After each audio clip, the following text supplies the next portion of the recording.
Ikhwatal iman wa akhwati fillah. Bismillah. Assalamualaikum warahmatullahi wabarakatuh. Alhamdulillahi wa kafa. Wassalatu wassalamu ala nabiyil mustafa wa ala alihi wa ashabihi al-mujtaba wa ba'd. Allahumma bika amsayna wa bika asbahna wa bika nahya bika namut wa ilayka al-masir. Rabbi shrah li sadri wa yassir li amri wahlul 'uqdatam min lisani yafqahu qawli. Ikhwatul iman, rahimani wa rahimakumullah jami'an. Sambutlah Ramadan ini yang pertama dengan memperbanyak bersyukur kepada Allah Tabaraka wa Ta'ala, karena ini nikmat yang luar biasa dipertemukan dengan bulan yang penuh keberkahan. Nabi sallallahu alaihi wasallam mengatakan, atakum syahrul mubarak, atakum Ramadan syahrul mubarak, telah datang kepada kalian bulan Ramadan, bulan yang penuh keberkahan.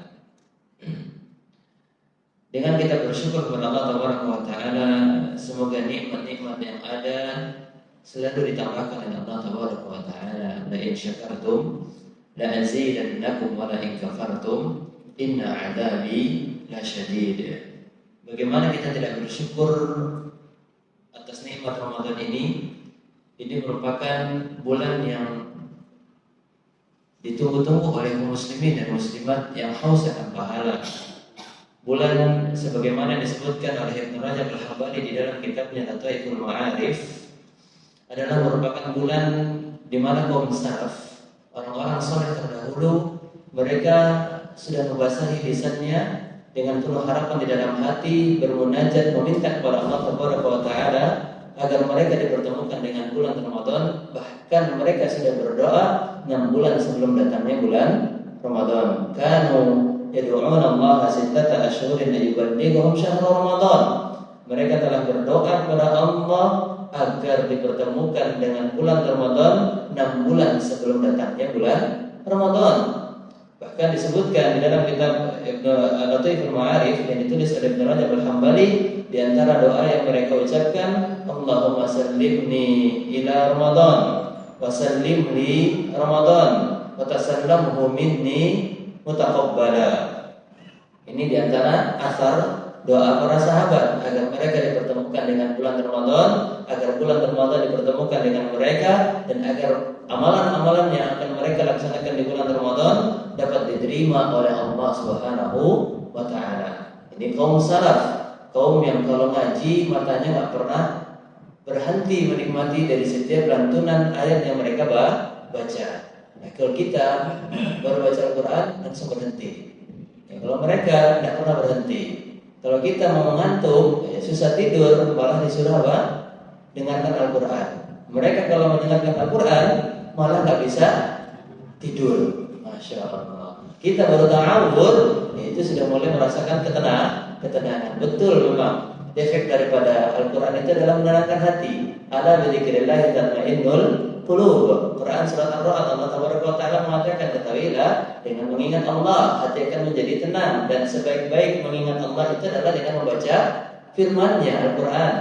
Baru ta'awud, hatinya sudah langsung tenang. Bismillah, sudah mulai ngangguk-ngangguk. Kemudian baca ayat pertama, Masya Allah, sudah mulai tadabbur begitu dalam ya. Langsung mengamalkan ayat Al-Quran, afala yatadabbaruna Quran, dan benar tadabbur. Saking tadabbur kepalanya nggak pernah ngangkat-ngangkat lagi. Sekali ngangkat langsung tutup Al-Quran, melanjutkan posisi yang berbeda. Awalnya duduk, akhirnya melanjutkan dengan posisi. Iya, Masya Allah. Itulah dia perbedaan kita dengan kaum salaf. Tapi tentunya yang baik kita akan berupaya untuk mencoba mengamalkannya. Dan kita lihat saat ini kalau berbicara tentang amalan-amalan bulan Ramadan, ya, perbedaan kaum salaf dengan yang saat ini. Kalau yang saat ini kebanyakan apa? Menyebut bulan Ramadan dengan amalan-amalan bid'ah. Ya. Bahkan di kampung saya di Sumatera Barat itu ada namanya Balimau. Ya, Balimau itu adalah ritual sehari atau 2 hari sebelum Ramadan datang, itu mereka keluar mandi-mandi di sungai. Ya, tujuannya untuk apa? Untuk menggugurkan dosa-dosa. Yang mandi-mandinya bercampur baur. Itu bukan menggugurkan dosa, mendatangkan dosa yang baru. Subhanallah. Ya. Dan ini adalah keyakinan yang batil. Kemudian ada yang datangnya Ramadan disambut dengan agenda-agenda yang sudah dia susun. Di antaranya apa? Bukber, buka bersama, reunian, subhanallah, pekan sekian reuni SMA kuliah, pekan sekian reuni SMP, pekan sekian reuni SD, pekan sekian bahkan ada juga yang reuni tahun, masya Allah, TK, TK tahun 70-an yang ikut reuni cuma 3 orang. Kemana sisanya? Selebihnya kembali papan. Subhanallah, subhanallah. Nah ini tentu bukanlah agenda yang disusun oleh kaum muslimin yang akan haus pahala, seperti nonton sinetron. Ada juga yang menyusun agendanya demikian. Ada juga yang apalagi Pak yang biasanya dilakukan, ngabuburit, terus apalagi main game, shopping, apalagi nanti di akhir Ramadan, masya Allah. Ya kalau ada diskon besar-besar kasih tahu. Kita berburu dunia dan akhirat. Subhanallah. Iya, padahal barusan motivasi akhirat. Subhanallah. Ya, artinya, apalagi ini fitnah bagi ahlu tijarah. Ya, ahlu tijarah. Anak lahir dari orang yang memang sibuk dengan tijarah, dari keluarga yang sibuk dengan tijarah, apalagi kan Padang ya. Ya Padang aja udah istilahnya apa kepanjangannya? Pandai dagang. Ya subhanallah, enggak tahu itu istilah kepanjangan dari mana itu, kepanjangan bid'ah. Nah, ya, memang ana merasakan ketika akhir Ramadan itu pendapatan luar biasa, bisa 2 sampai 3 kali lipat. Itu bisa 2 sampai 3 kali lipat, apalagi puncak-puncaknya 10 hari terakhir itu luar biasa itu. Anak tahu dari mana? Ya catatan dari orang tua. Mereka kan mencatat masuk berapa, keuntungan sekian berapa gitu. Anak lihat, subhanallah, alhamdulillah, dengan berjalan waktu Allah memberikan orang tua kamu hidayah, sehingga jangankan menanti akhir Ramadan, awal Ramadan itu sudah tutup dari ba'da asar, alhamdulillah. Menjelang berbuka itu sudah tutup. Ya mereka Allah berikan nikmat sunnah sehingga mengetahui kemuliaan daripada Ramadan dan mereka tidak mau menyia-nyiakan keutamaan daripada bulan Ramadan. Alhamdulillah, ini nikmat yang patut secara pribadi anda syukuri, dan juga kepada kaum muslimin dan muslimat yang hadir saat ini, jika mengetahui keutamaan bulan Ramadan dan haus untuk bisa mendapatkan nikmat-nikmat yang ada di bulan Ramadan, keberkahan yang ada di bulan Ramadan, maka gunakanlah nikmat tersebut dengan maksimal. Ya, apa kata Allah Subhanahu wa taala? Ayyaman ma'dudat.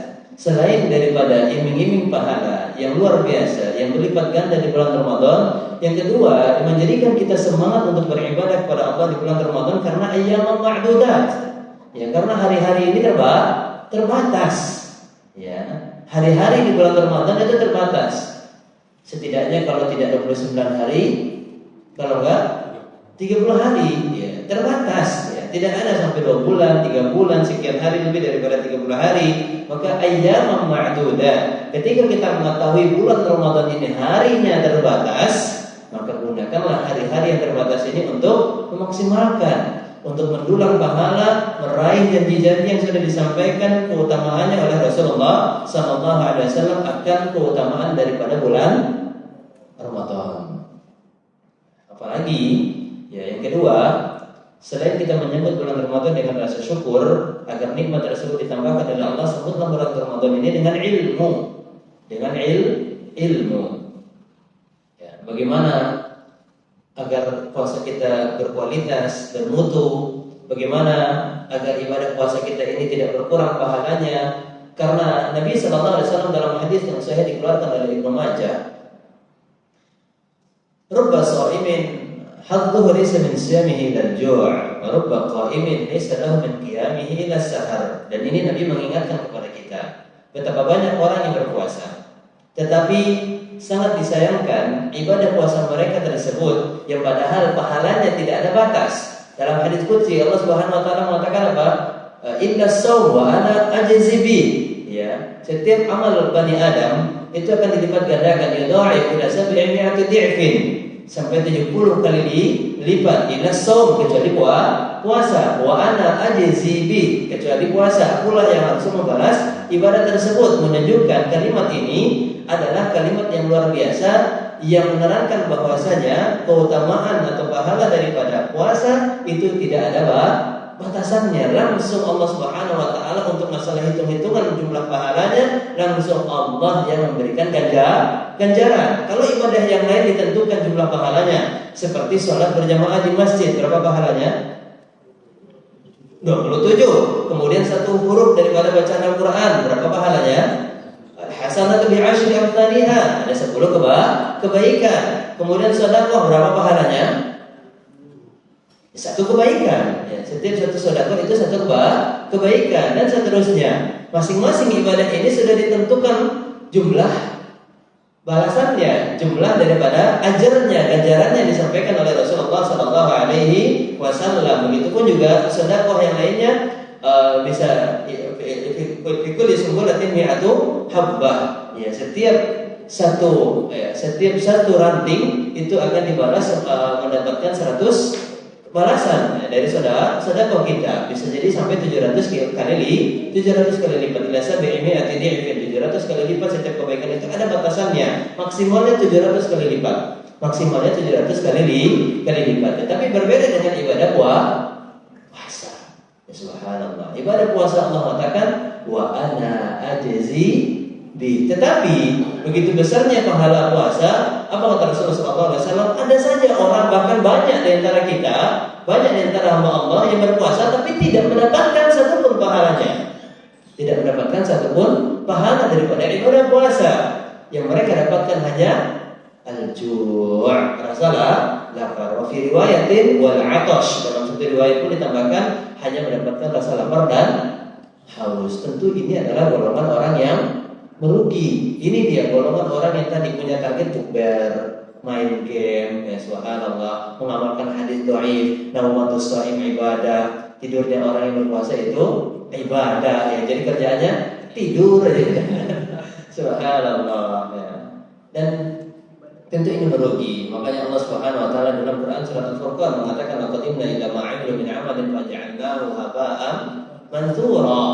Nanti pada hari akhirat setiap amalan itu akan dihadirkan oleh Allah Subhanahu wa taala di hadapan orang yang melakukannya. Faman ya'mal mithqala dzarratin khairan yarah. Setiap kita akan melihat kebaikan ataupun keburukan yang kita lakukan nanti di hadapan Allah Subhanahu wa taala, langsung di hadapan kita, kitab catatan tersebut ditampakkan.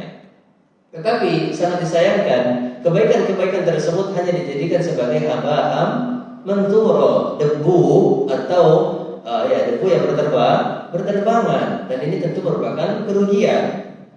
Kemudian dalam ayat yang lain, awal daripada Quran surat Al-Ghasyiyah, wujuhun yawma idzin khashi'ah 'amilatun nasibah tasla naran hamiyah. Ya, nanti di akhirat ada wajah ketika dibangkitkan oleh Allah Subhanahu wa taala, mereka dibangkitkan dalam keadaan tertunduk malu dengan penuh hina dan dina. Amilatun nasibah. Ketika mereka di dunia amilah, mereka melakukan amal tersebut dengan susah payah, dengan banyak pengorbanan dan perjuangan. Tetapi apa? Nasibah, sia-sia. Bahkan di akhirat bukannya mereka dimasukkan ke dalam surganya Allah Tabaraka wa taala, tetapi apa? Tasla naran hamiyah. Mereka dicampakkan ke dalam neraka. Billah. Karena apa? Karena amalan mereka tidak diterima. Maka sambutlah Ramadan ini dengan ilmu. Ya, yang kedua, sambutlah Ramadan ini dengan ilmu, dengan mempelajari hukum-hukum yang ada daripada ibadah di bulan Ramadan. Banyak orang yang dia berpuasa, melakukan hal yang tidak membatalkan puasa, tetapi ternyata dia lalai sehingga dia melakukan hal-hal yang dapat mengurangi pahala puasanya. Dia berpuasa, tapi matanya tidak berpuasa. Dia berpuasa, menahan diri daripada makan dan minum, tapi lisannya tidak berpuasa. Dia berpuasa, tetapi dia hatinya tidak berpuasa. Artinya apa? Hanya sekadar tubuhnya menahan diri daripada makan dan minum, tetapi dia tidak menahan dirinya daripada perbuatan dosa. ghibah masih dia lakukan, membuka aurat ya masih dia laksanakan. Membuka aurat ini tidak membatalkan puasa, kecuali ketika dia membuka aurat sambil makan, baru itu membatalkan puasa. Tapi kalau dia hanya membuka aurat itu tidak membatalkan puasa. Ghibah itu tidak membatalkan puasa, tetapi dapat mengurangi pahala puasa. Ya subhanallah, banyak kita demikian. Dia berpuasa menahan diri daripada makan dan minum, tetapi tubuhnya tidak berpuasa daripada melakukan dosa, tubuhnya tidak berpuasa daripada melakukan hal-hal yang tidak bermanfaat.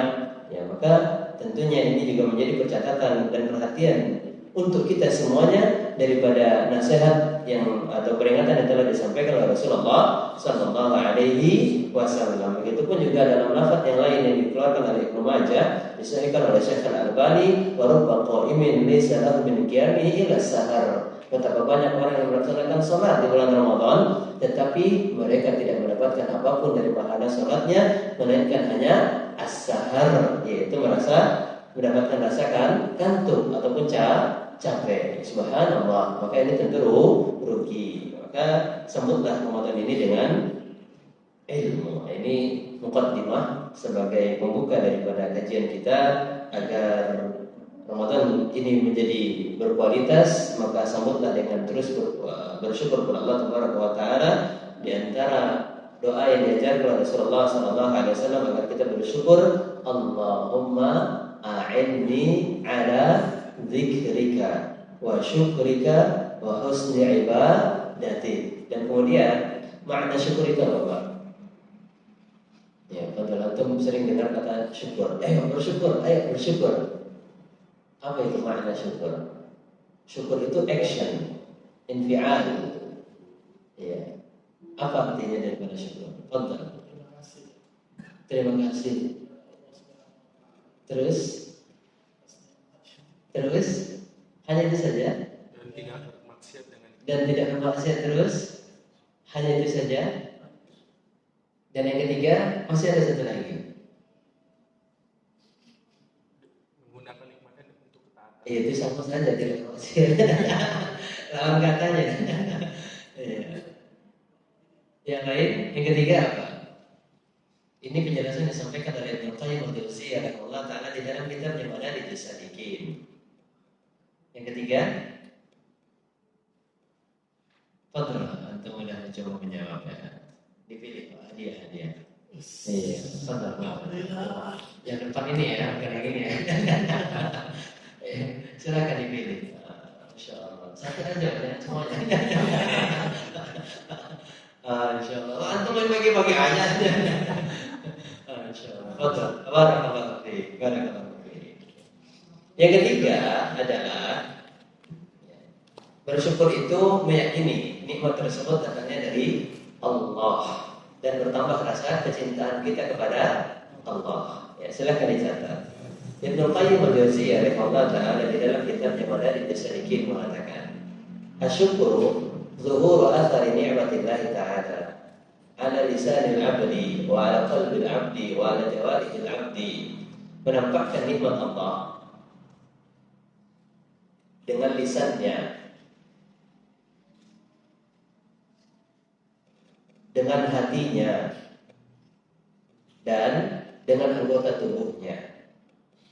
Menampakkan asar itu apa? Pengaruh nikmat Allah di lisannya, dengan lisannya, kemudian dengan hatinya, kemudian dengan al-jawarih, dengan anggota tubuhnya.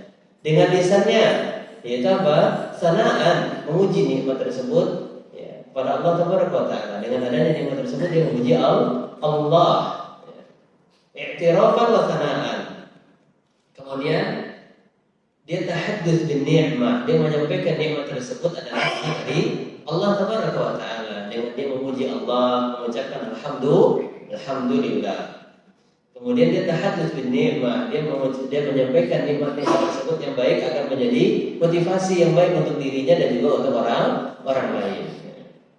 Kemudian yang kedua, ala qalbil 'abdi. Pengaruh nikmat tersebut ditampakkan di hatinya. Dengan apa? Mahabbatan. Dengan bertambahnya rasa cintanya kepada Allah Taala dan juga dengan meyakini nikmat tersebut hanya datang dari Allah. Quran surat An-Nahl, Allah Subhanahu wa taala berfirman, "Wa ma bikum min ni'matin fa minallah." Apa yang kalian dapatkan dari nikmat semuanya datangnya dari Allah Tabaraka wa taala. Maka hendaknya kita meyakini nikmat tersebut datang dari Allah Tabaraka wa taala. Secerdas apapun kita, maka nikmat tersebut bukan datangnya dari kecerdasan kita. Sekuat apapun fisik kita, maka nikmat tersebut bukan datang dari kekuatan fisik kita. Banyak orang yang kuat ya secara fisik, tapi dia belum tentu bisa kuat di dalam melaksanakan ketaatan kepada Allah Tabaraka wa taala. Ya, secara fisik dia bisa mengangkat barbel, secara fisik dia bisa jalan berapa puluh kilo, ratusan kilo, tetapi belum tentu dia bisa kuat melaksanakan puasa. Ya, puasanya setengah hari. Ya, subhanallah, banyak seperti itu. Secara fisik dia kuat membaca HP, tapi belum tentu secara fisik dia kuat membaca Al-Quran. Maka dia harus meyakini setiap nikmat yang dia dapatkan saat ini adalah pemberian dari Allah Tabaraka wa taala. Kemudian yang ketiga, dia tampakkan dengan anggota tubuhnya, yaitu tadi menjalankan perintah Allah dan meninggalkan apa yang dilarang oleh Allah dan Rasulnya sallallahu alaihi. Nah, ini dia makna daripada syukur. Baik, sebelum kita masuk kepada amalan-amalan yang diajarkan di bulan puasa, pertanyaan, Masya Allah, ini kelebihan daripada kajian ya. Belum mulai kajian udah mulai ada pertanyaan. Baik, silakan yang sudah khatam Al-Quran diangkat tangannya. Fadal, yang selama 3-4 hari ini sudah khatam Al-Quran. Anda sudah bawa hadiah. Anda sudah bawa hadiah. Masya Allah. Silakan. Ada yang sudah khatam Al-Quran dari ikhwan ataupun akhwat, ustaz ataupun ustazah? Itu udah baca tripul ya? 3 kali Al-Ikhlas ya? Udah khatam Al-Quran udah tiap hari lah. Tiap pagi dan sore lah, Masya Allah. Udah kayak Imam Syafi'i ya tuh ya, khatam 2 kali. Masya Allah. Udah ada? Baik, yang sudah sampai 20 juz lah, ada apa? Diskon ya. Kan bulan ini banyak diskonnya ya, Masya Allah. 20 juz. Ada? Akhwat ya? Masya Allah, silakan, ada kasih hadiah. Yang akhwat ada itu, Masya Allah. Fadal. Iya. Siapa tadi tuh? Ya, tapi itu siapa? Fi'il bil ghaib. Silakan akhwat, alhamdulillah. Terus di bawah 20 nggak ada? Di bawah 20 nggak ada. Iya, Masya Allah. Dia memang punya keutamaan dan kelebihan dari yang lainnya. Barakallahu fiikum. Yang pertama, tentunya amalan yang paling dianjurkan adalah puasa. Karena ini adalah bulan puasa. Ya. Surat Al-Baqarah ayat 183 secara khusus membahas tentang masalah puasa. Ya ayyuhalladzina amanu kutiba alaikumus syiyam kama kutiba 'alal ladzina min qablikum la'allakum tattaqun. Maka puasa ini adalah merupakan amalan yang paling kita dianjurkan untuk melaksanakannya. Bahkan orang yang tidak berpuasa, apalagi dia sudah masuk ke dalam usia mukallaf, usia baligh yang dibebankan kepadanya syariat, maka kalau dia tidak berpuasa tanpa uzur, maka puasa ini menjadi apa? Berdosa untuknya. Kalau dia tidak berpuasa tanpa uzur, apalagi dia sudah masuk usia mukallaf, usia baligh, maka berdosa dia tidak melakukannya. Bahkan orang yang sakit dan sabar pun dikatakan apa? Dianjurkan untuk berpuasa. Wa antasumu khairul lakum. Lebih baik kita berpuasa. Sekalipun dia mendapatkan uzur, faman kana minkum maridan aw ala safarin, sekalipun dia mendapatkan uzur diperbolehkan yang qada, tetapi di akhir ayat Allah Subhanahu wa taala mengatakan lebih baik dia berpuasa jika safarnya tidak memberatkannya, jika sakitnya tidak memberatkan dia untuk berpuasa, maka lebih baik dia berpuasa, apalagi hanya sebatas sakit hati. Itu lebih wajib itu. Tidak ada alasan untuk baca puasa. Kalau ada sakit hati saat marah-marah, biasanya kalau sakit hati bawaannya lapar. Baper, efeknya apa? Lapar. Subhanallah. Maka tidak ada alasan ya. Kalau sakitnya sakit ringan, menengah, dan dia mampu untuk berpuasa, apakah Allah Subhanahu wa taala lebih baik dia berpuasa? Karena berbeda, Pak. Ustaz dan Ustazah sekalian, memang berbeda. Milieu, ya, dorongan untuk berpuasa di bulan Ramadan dan mengqadha puasa Ramadan di luar Ramadan itu berbeda. Kalau bulan Ramadan semuanya berpuasa, tidak akan ada orang yang mau traktir antum di siang hari. Tapi kalau setelah bulan Ramadan lagi puasa, tahu-tahu ada yang mau traktir, ada yang ngajak, mau nolak gimana ya? Apalagi dia traktirnya makanan yang lagi kita sukai gitu ya kan. Subhanallah, besar ujiannya. Apalagi untuk seorang istri yang sudah memiliki suami, maka bisa jadi suami membutuhkan dia di siang hari. Nah, kalau Ramadan insya Allah tidak, sama-sama puasa. Dan ada orang yang mohon maaf melakukan hubungan sama istri itu karena kedua-duanya sama-sama lupa, tidak ada. Ya, oh astagfirullah, lupa kedua-duanya. Tidak ada, pasti saling mengingatkan. Berbeda dengan di luar bulan Ramadan. Subhanallah. Maka memang kalau bisa berpuasa sekalipun safar, sekalipun itu dalam keadaan sakit, kalaupun sakitnya tidak memberatkan dia untuk berpuasa, maka wa antasumu khairul lakum. Lebih baik berpuasa. Di dalam ibadah puasa, Rasulullah SAW sudah memberikan kabar-kabar gembira tentang keutamaan daripada puasa. Yang pertama, orang yang berpuasa akan menjadikan puasanya itu sebagai tameng daripada api neraka. Dalam hadis yang dikutip oleh Syekh Al-Albani di dalam Sahihul Jami', Rasulullah SAW bersabda, "As-siyamu jannatun minan nar, ka jannati ahadikum minal qital." Puasa itu adalah tameng daripada api neraka seperti tameng salah seorang dari kalian di dalam berperang. Karena puasa ini diantara tameng maksudnya di sini adalah memecahkan syahwat. Ya, ketika orang berpuasa itu syahwatnya makin berkurang. Ya, itu ngajak aja orang berpuasa untuk futsal. Iya, pasti dia nggak mau, capek. Lebih baik mati tidur. Subhanallah. Lebih baik tidur dan seterusnya, jalan-jalan, healing kemana, tetap dia nggak mau. Ya, karena apa? Dia mengatakan dia sedang berpuasa. Makanya Rasulullah SAW juga mengatakan bagi orang yang syabab, ya ma'asyara syabab, man minkum al-ba'al yatazawwaj, fa illam yastati' alaihi bisawm. Siapa yang masih muda bisa menikah, maka menikahlah, kata Rasulullah SAW. Kalau tidak bisa, maka hendaknya dia berpuasa.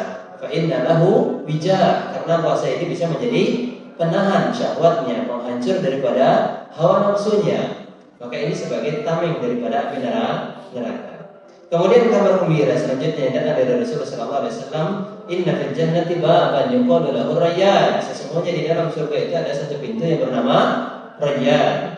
Yadkhulu minhu shaimuna yaumil qiyamah. Nanti pada hari kiamat pintu tersebut hanya dimasukkan oleh orang-orang yang berpuasa. Kemudian keutamaan puasa selanjutnya adalah sebagai penghapus dosa. Menghapus dosa. As-salawatul khams wal jumu'ah ila jumu'ah wa ramadan ila ramadan mukaffiratun lima bainahunna idza ujtinibatil kaba'ir. Dalam hadis yang dikeluarkan oleh Imam Muslim, Nabi SAW mengatakan dari salat ke salat selanjutnya yang ada daripada salat 5 waktu, kemudian Jumat ke Jumat selanjutnya, Ramadan ke Ramadan selanjutnya, ini adalah di antara waktu tersebut mukaffirat, menghapus dosa. Selama di sini ada catatan, menghapus dosa selama dia meninggalkan dosa-dosa besar. Idza ujtinabatil kaba'ir. Kaba'ir adalah dosa-dosa besar. Selama dia berpuasa meninggalkan dosa-dosa besar, maka puasa tersebut akan menjadikan sebagai wasilah penghapus dosa, ibadah yang dapat menghapus dosanya. Kemudian dalam hadis yang lain yang muttafaqun alaih dikeluarkan oleh Imam Muslim dan Bukhari dan Muslim, man shoma Ramadan imanan wa ihtisaban ghufira lahu ma taqaddama min dzambi. Siapa yang berpuasa di bulan Ramadan dengan keimanan, apa arti daripada keimanan? Nah, itu sering dengar keimanan. Dan ini sering diterangkan. Ya, Pak? Tasdik tentang apa? Tasdik apa itu? Bukan. Di sini konteks hadisnya ini bukan tentang masalah definisi daripada iman. Al-iman at-tasdiqu bil qalbi, kemudian an-nutqu bil lisani wal 'amal bil jawarih, tidak. Apa yang dimaksud dengan keimanan di sini? Syekh Muhammad bin Shalih Al-Utsaimin rahimahullah taala menerangkan makna daripada keimanan di sini adalah mengimani tentang wajibnya puasa Ramadan. Nah, mengimani tentang keutamaan yang ada di bulan Ramadan, ya, keutamaan yang didapatkan daripada puasa Ramadan. Maka itu makna daripada imanan, ya, imanan, makna daripada imanan. Ya, berpuasa, siapa yang berpuasa Ramadan dengan keimanan, arti daripada keimanan di sini adalah meyakini keutamaan daripada puasa Ramadan, meyakini tentang kewajiban yang telah ditetapkan daripada puasa Ramadan. Itu makna daripada imanan, karena keimanan, bukan daripada meyakini dengan hati, mengucapkan dengan lisan, mengamalkan dengan anggota tubuh. Itu definisi secara umum, tetapi secara konteks hadis ini, makna daripada imanan itu adalah karena meyakini tentang kewajiban puasa, meyakini keutamaan yang didapatkan daripada ibadah puasa. Wahtisaban, ihtisab artinya adalah mengharapkan pahala. Maka orang yang berpuasa dengan keimanan dan ihtisab, maka akan diampuni dosa-dosanya yang telah berlalu. Ini amalan yang pertama. Maka jagalah puasa kita. Yang kedua, sedekah. Sedekah. Lebih-lebih sedekah yang dimaksud di sini adalah membantu orang berpuasa, baik menyediakan sahur maupun menyediakan berbuka puasa.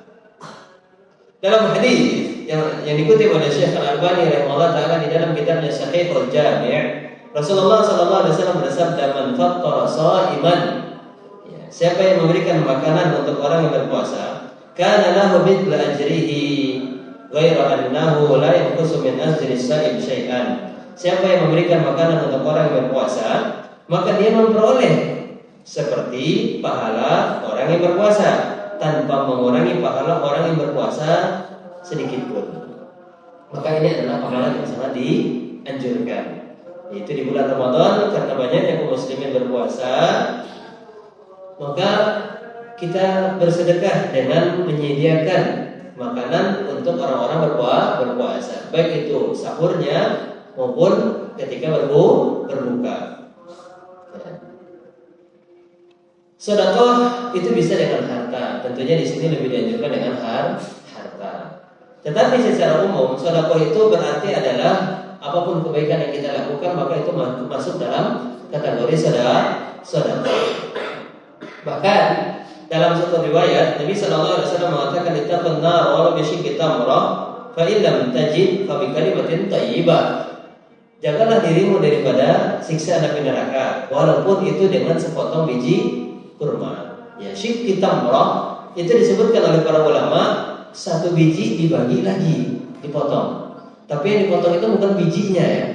Iya, maksudnya daripada bijinya itu adalah isinya tentunya. Karena kan kita sering menyebutkan biji itu, menyebutkan buahnya itu dengan biji salam. Bukan berarti yang dimaksud adalah bijinya, ya, tetapi dengan adanya buah salam tersebut. Maka bukan hanya satu kurma, tetapi bisyikki tamrah itu masih dipotek lagi. Ya, subhanallah. Lihat apa kata Rasulullah SAW, jagalah dirimu daripada siksa api neraka, walaupun dengan potekan daripada satu kurma. Artinya apa? Bersedekah. Apa yang bisa kita berikan saat ini? Bisa memberikan makanan, berikan makanan. Bisa memberikan minuman, berikan minuman. Walaupun itu kurma hanya satu potong, bahkan dipotek, maka itu kita lakukan agar apa? Agar sedekah tersebut dapat menjadikan ibadah yang membuat kita terjaga daripada siksaan api neraka. Maka Rasulullah SAW dalam riwayat yang lain mengatakan, as-sadaqatu tudfi'ul khati'ah kama yudfi'ul ma'an nar. Ya, sedekah itu bisa menghapus kesalahan kita seperti api yang memadamkan beda.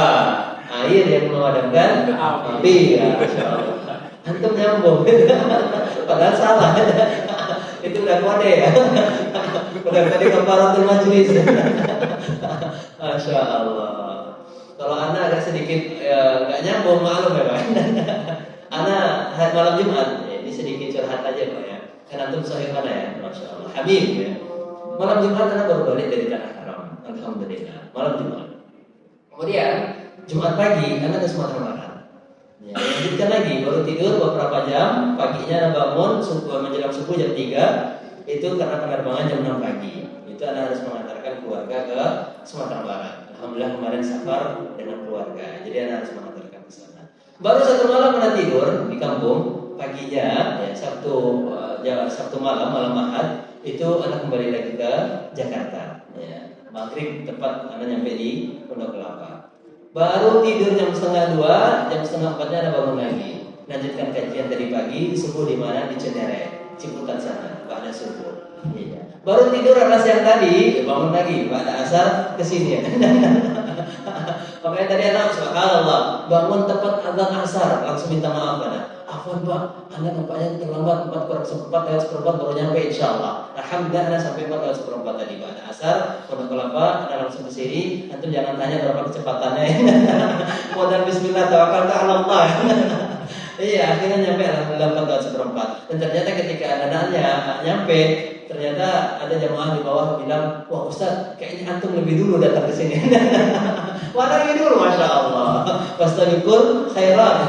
Ulaika alladziina yusari'una bil khairat. Masya Allah. Alhamdulillah. Anda datang lebih dulu daripada beberapa teman-teman yang ada di sini. Nah ini dia. Ya beberapa perjalanan Anda ya.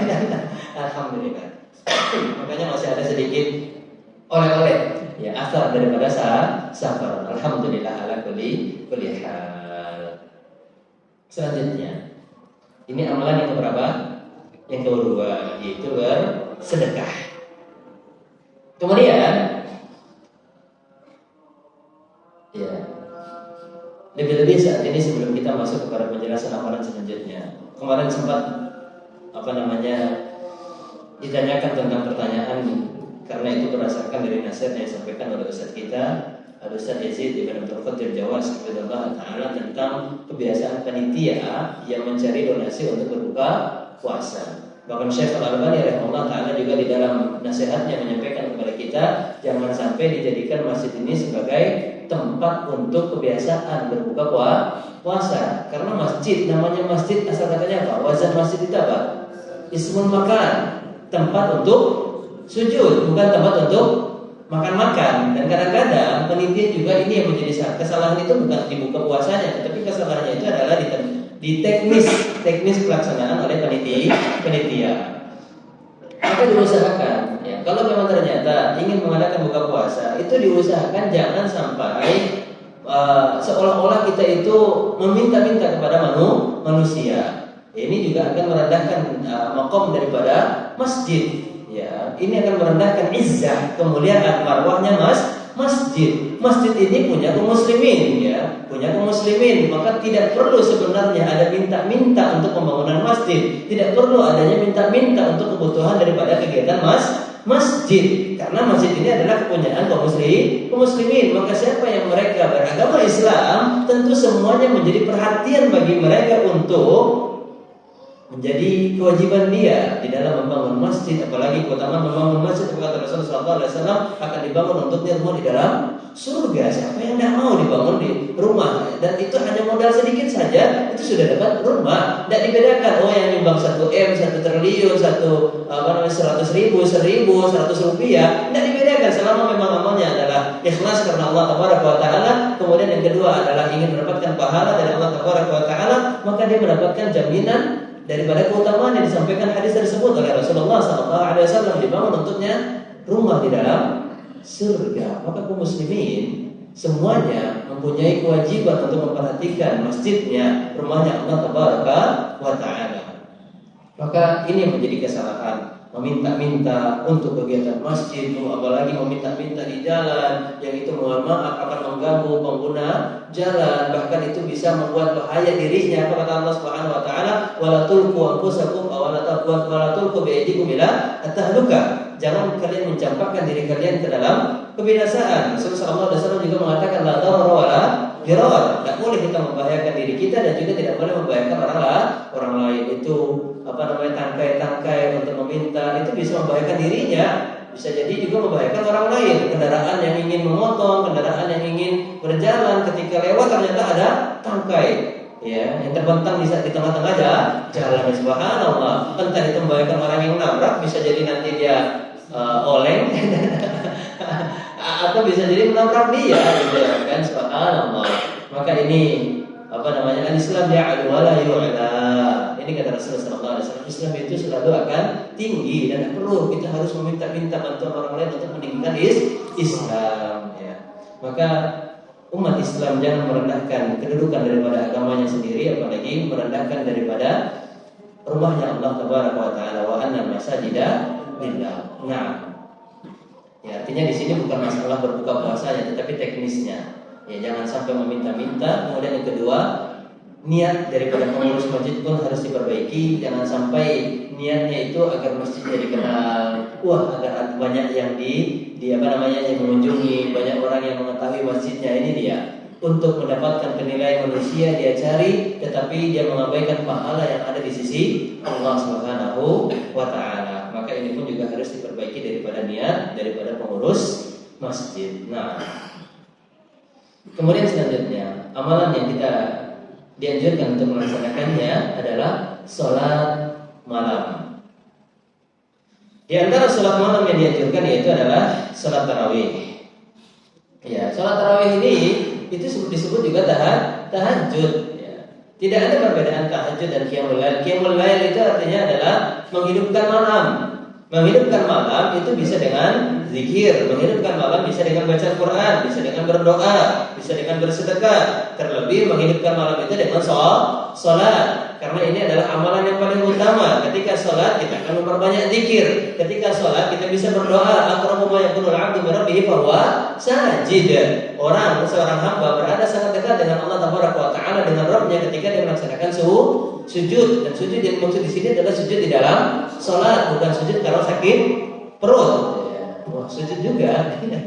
Ya, makanya dia memperbanyak sujud. Tidak, yang dimaksud di sini adalah sujud di dalam sholat.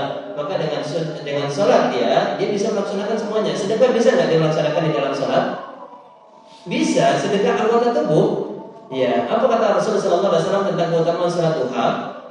Sebagaimana ini banyak dibahas, dikutip oleh para ulama di dalam kitab-kitab fikih mereka, di antaranya Al-Wajiz, Fikih Sunnah wal Kitab Al-Ajiz, yang ditulis oleh Syekh Abdul Azim Al-Badawi, salah seorang murid daripada Syekh Al-Albani rahimahullah taala, atau di dalam Sahih Fikih Sunnah yang ditulis oleh Umar Kamal bin Said Salim rahimahullah taala. Banyak sekali di dalam kitab-kitab fikih mereka mengutip tentang keutamaan daripada salat duha. Setiap dari anggota tubuh kita ini diwajibkan untuk bersedekah. Dilaksanakan bagaimana cara bersedekahnya? Yaitu melaksanakan sholat, yaitu salat duha. Maka ketika kita sholat, banyak amalan yang bisa kita laksanakan. Pertama, membaca Al-Quran. Kemudian yang kedua, berzikir. Setiap bacaan yang kita baca itu adalah zikir. Kemudian kita bisa berdoa. Kemudian kita bisa bersedekah. Subhanallah. Maka banyak amalan yang bisa kita lakukan di dalam sholat. Makanya di akhir malam atau di malam hari, amalan yang paling dianjurkan itu adalah sholat. Dan sholat tarawih secara keumuman ini sering menjadi perdebatan, perselisihan di antara kaum muslimin tentang masalah jumlah sholat tarawih, jumlah rakaat daripada sholat tarawih. Ya, secara keumuman Nabi Shallallahu Alaihi Wasallam melaksanakan sholat tarawih itu berjumlah 11 atau 13 rakaat. Itu keumuman, bukan berarti itu menjadi pembatas daripada jumlah rakaat. Karena para ulama mazhab Abu Hanifah, kemudian Imam Malik bin Anas, kemudian Imam Syafi'i bin Idris, kemudian Imam Ahmad bin Hanbal rahmatullah alaihim, mereka dalam sirah mereka itu disebutkan pernah sholat lebih daripada 11 rakaat, bahkan lebih daripada 20 rakaat, bahkan lebih daripada 30 rakaat.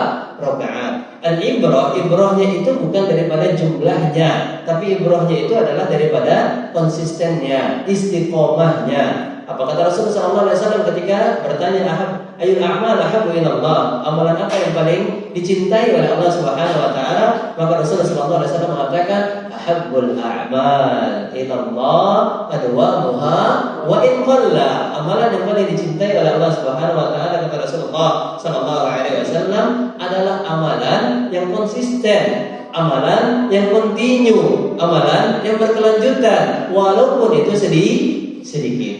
Yang tidak masalah antum sholat 2 rakaat, Ustaz Anda baru mampu 2 rakaat. Habis itu 1 rakaat witir, silahkan, tapi konsisten, istiqomah. Itu lebih dicintai oleh Allah Subhanahu wa taala daripada 1 malam antum salat 30 rakaat, habis itu enggak salat lagi. Ketika ditanya kenapa enggak salat, udah jamaah takdim. Masya Allah. Sama seperti Pak Haji pulang dari Tanah Haram, ya kan? Ditanya kenapa nggak sholat lagi ke masjid? Ya, karena Anda sudah banyak melaksanakan sholat. Ya, udah ribuan pahala Anda dapatkan. 1 sholat saja di Masjidil Haram pahalanya berapa? 100.000 kali lipat. Subhanallah. Di Masjid Nabawi 1000 kali lipat. Itu semuanya udah dikumpulkan di sana. Jadi Anda udah jamaah takdim, Ustaz. Jamaah kubro. Subhanallah. Maka tentu ini adalah keyakinan yang salah.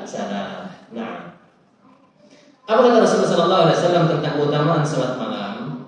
Hadis muttafaqun alaih yang disepakati oleh Imam Al-Bukhari dan Muslim periwayatannya. Man qama Ramadan imanan wa ihtisaban ghufira lahu ma taqaddama min dzambi. Siapa yang melaksanakan qiyam Ramadan salat ya, dengan keimanan, nah, apa arti keimanan di sini? Sama seperti yang tadi. Apa artinya? Meyakini tentang amalan yang dianjurkan, kemudian meyakini bahwasanya qiyamul lail ini merupakan amalan yang memiliki keutamaan, ataupun fadilatul a'mal. Nah, itu insyaallah ini yang terburuk kan. Ya, tapi jangan dari hadis-hadis dhaif ya. Fadilatul a'mal. Wa ihtisaban, mengharapkan pahala. Ghufira lahu ma taqaddama min dzambi. Dosa-dosanya yang lalu akan diampuni. Ketika kita melaksanakan qiyamul lail, ya, salat tarawih, diupayakan melaksanakannya dengan jamaah, sekalipun itu perempuan.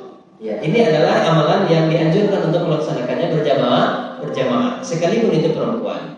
Sama seperti salat Idul Fitri dan salat Idul Adha, sekalipun dia haid, ya, atau haid, memiliki uzur, yaitu datang bulan, tetapi kata Rasulullah SAW tetap diupayakan untuk bisa hadir di lapangan, ikut meramaikan, karena ini merupakan ibadah yang menjadi syiarnya kaum muslimin. Begitupun juga dengan salat tarawih, tentunya dengan memperhatikan beberapa catatan. Pertama, dengan izin walinya kalau memang dia belum menikah. Kemudian kalau dia sudah menikah, maka dengan izin suaminya, tentunya suami sendiri, bukan suami orang lain ya. Kemudian yang ketiga, terselamatkan atau dijauhkan daripada fitnah. Di antara fitnah yang diselamatkan di sini adalah terjaga daripada fitnah syahwat. Artinya ketika dia hadir di masjid untuk melaksanakan sholat, fitnah tersebut dapat terjaga. Dia bisa sholat di tempat yang tidak terlihat oleh laki-laki. Kemudian ketika keluar dan masuknya masjid, itu bisa terjaga daripada syahwat dengan lawan jenisnya, kepada lawan jenisnya. Maka beberapa catatan ini pun harus diperhatikan oleh wanita ketika melaksanakan sholat berjamaah di masjid. Yaitu yang pertama dengan izin walinya ataupun dengan izin suaminya. Kemudian yang ketiga terselamatkan atau dia bisa menjamin dirinya terjaga daripada fitnah syahwat. Ya, subhanallah. Amalan selanjutnya memperbanyak salawat seperti yang di samping. Oh enggak ya. Salawat sendiri-sendiri ya. Ini salawat bukan ini? Allah Ta'ala alam. Antum kalau lihat maknanya kebanyakan ini bukanlah salawat. Ini hanya menyebutkan nama Nabi, ya Habibi, ya Muhammad. Apa kayaknya salawat? Bukan salawat. Ya, salawat itu adalah mendoakan Rasulullah SAW dengan mengucapkan Allahumma shalli wa sallim alaihi, Allahumma shalli ala Muhammad wa ala ali Muhammad, atau sallallahu alaihi wasallam, atau salawatullah wa salamuhu alaihi, dan seterusnya yang semisalnya. Maka inilah yang disebut dengan salawat. Adapun yang kita lihat dan kita dengar dari lirik-lirik, masya Allah, memang berbahasa Arab.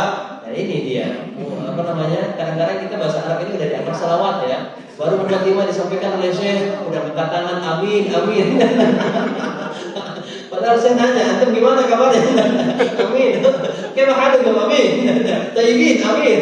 Masya Allah. Pelajari bahasa Arab.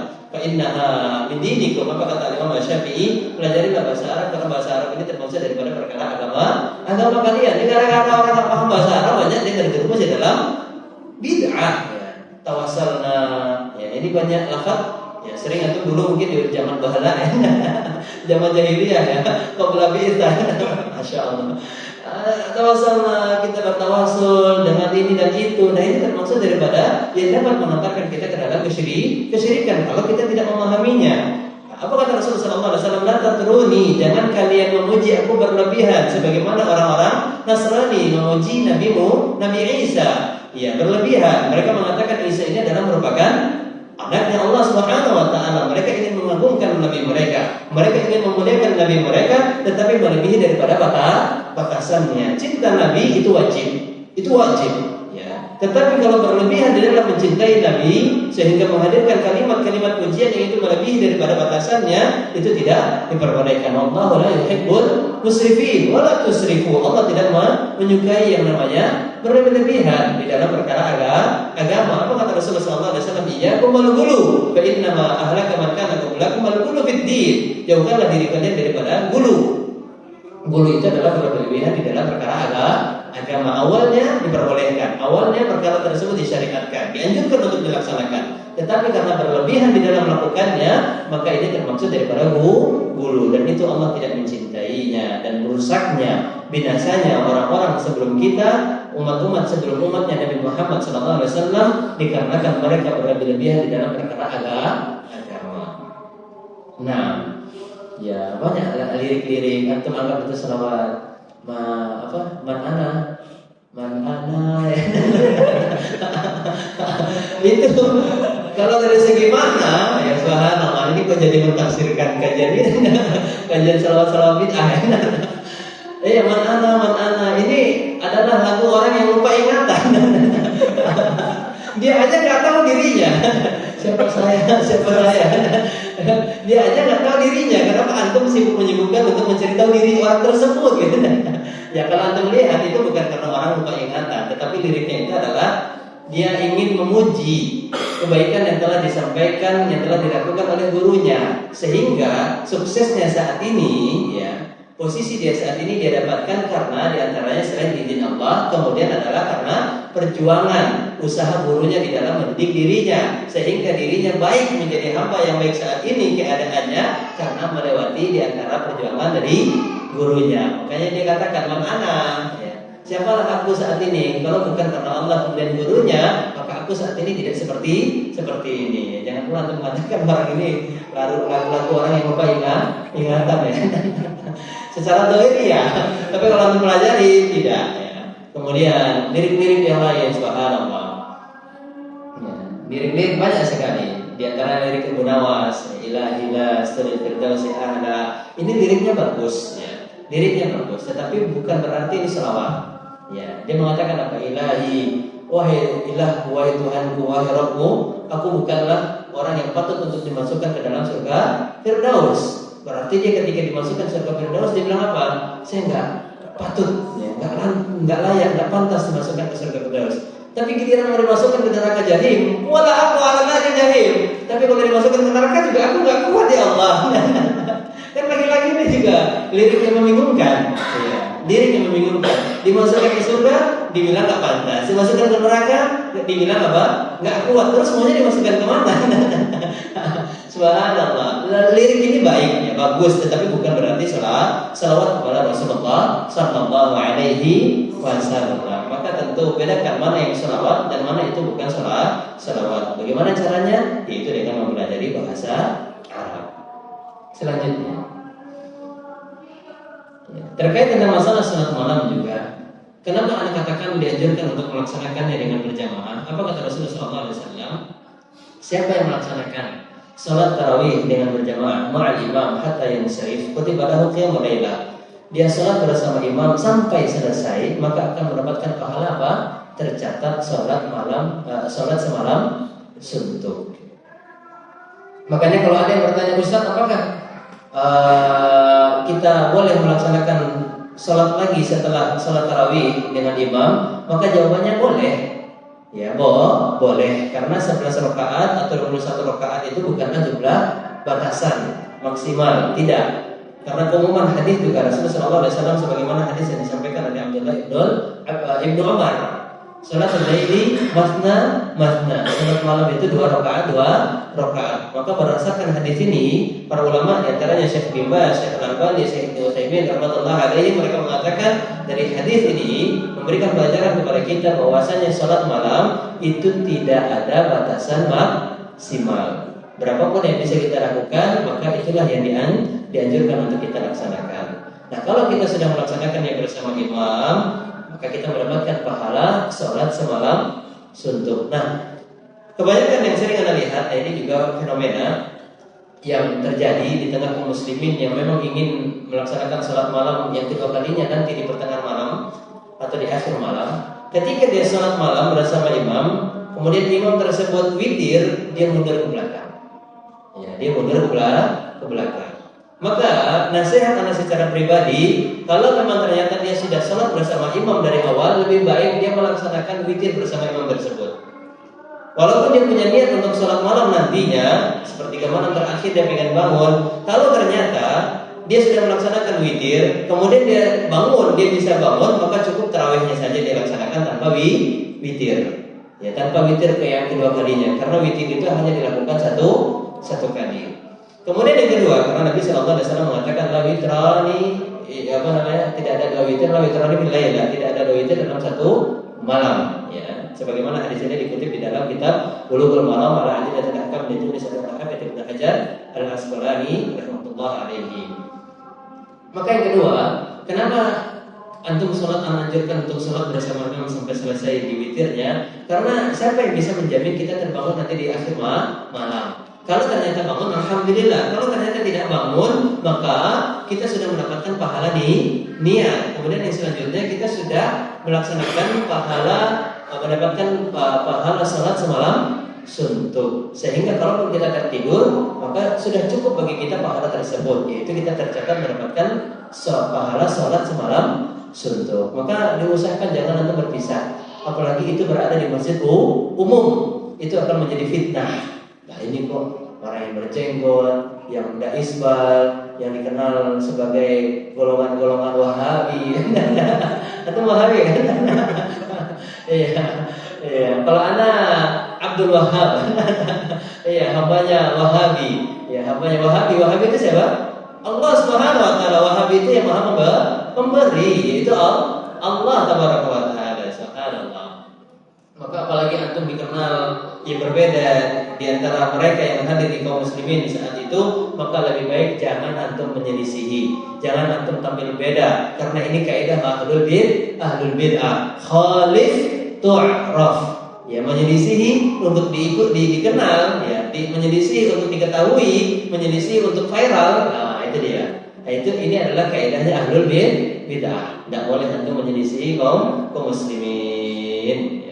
Maka kalau bisa antum salat malam bersama atau salat tarawih bersama imam sampai selesai. Apalagi kalau antum terkenal berbeda, menyelisihi, apalagi kemudian yang terakhir antum baca Al-Quran di bagian terbelakang. Nah, itu akan mengganggu orang yang melaksanakan salat. Dan itu termasuk daripada dosa.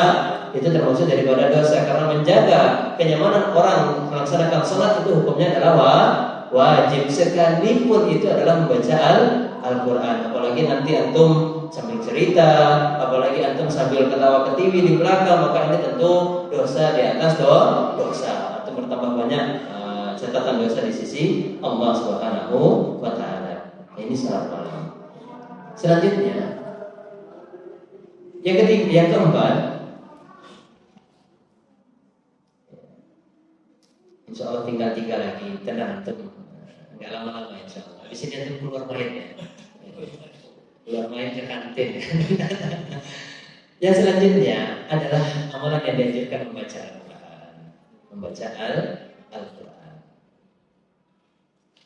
Siapa kita dibandingkan Nabi Sallallahu Alaihi Wasallam? Nabi saja itu di bulan Ramadan didatangi terus oleh malaikat Jibril. Beliau bertadarus, ya, memurajaah kembali bacaan Al-Quran yang telah diturunkan kepadanya.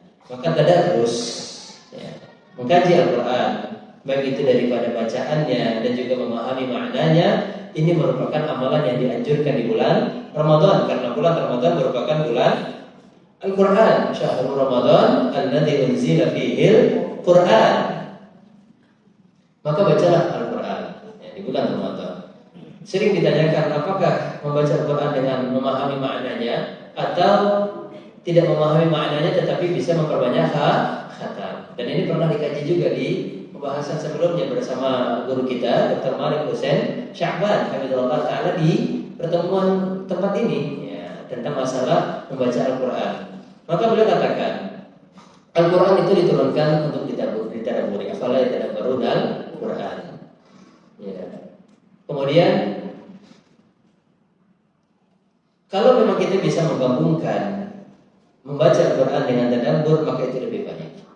Ya, tetapi kalau ternyata memang kita tidak bisa untuk membagi waktu demikian, yang kita hanya miliki waktu membaca tanpa mentadabburi, memahami, maka itu tidak mengapa. Itu pun sudah mendapatkan pahala. Sehingga pernah ditanyakan kepada Syekh Muhammad bin Shalih Al-Utsaimin, dan ini penjelasannya disampaikan di dalam kitab Riyadhus Shalihin dan yang lainnya. Apakah orang yang dikatakan oleh Rasulullah SAW, man qara'a harfan min kitabillah falahu bihi hasanah wal hasanatu bi asyri amsalihha, yang disampaikan oleh Rasulullah SAW di dalam hadisnya, siapa yang membaca Al-Quran mendapatkan 10 kebaikan, itu apakah didapatkan oleh orang yang membaca dengan tadabbur atau didapatkan oleh orang yang membaca tanpa tadabbur juga? Maka Syekh Muhammad bin Shalih Al-Utsaimin rahimahullah ta'ala menjawab, tetap didapatkan bagi orang yang membaca Al-Quran walaupun dia membaca tanpa dengan tadabbur. Karena ayatnya, hadisnya menerangkan secara umum, man qara'a, baca. Ya, artinya membaca di sini sifatnya umum tanpa tadabbur. Selama ini di sini ada catatan, selama dia membacanya dengan tajwid. Karena makna qiraah ya, dikenal di kalangan ahlul qiraah itu adalah orang membaca dengan tajwid. Karena membaca dengan tajwid ini juga hukumnya adalah wajib. Di antara ahli ilmi menyampaikan demikian, disampaikan di dalam muqaddimah daripada matan Al-Jazariyah. Al-aslu bil tajwid hadmun lazimu man lam yujawwidil Qur'ana athimu. Ya, Al-Qur'an itu diturunkan dengan tajwid, sehingga siapa yang membaca Al-Qur'an tanpa tajwid itu berdosa. Bagi orang yang mampu untuk mempelajari Al-Quran dengan tajwid, maka wajib bagi dia mempelajari atau membaca Al-Quran dengan tajwid. Kalau memang ternyata dia tidak bisa membaca Al-Quran dengan tajwid dengan sebaik-baik mungkin, maka dia belajar. Ya, dia belajar. Terus apa yang dia gunakan di bulan Ramadan ini?